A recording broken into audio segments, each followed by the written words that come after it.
beg you in the name of God, please send money, 100 million. If we can get 100 people to give us 1 million, we will get your money. If it means you're going to borrow in the bank, go and borrow. I beg you, for my sake, for the sake of your children, please. Pray that God will help you. This is not a matter of like this, ma. Tell her how to raise the money. I say if we can get 100 people to give us 1 million, the money will be correct. Or if you can just go to the bank and borrow the remaining one, add to it.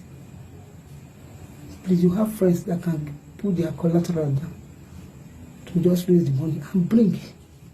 So that they have been nice to us since Friday. They have been nice to us, to tell you the truth. Please. And you have heard what your wife said. If you refuse to comply with us tomorrow, they are not going to come back. And we have lost your family.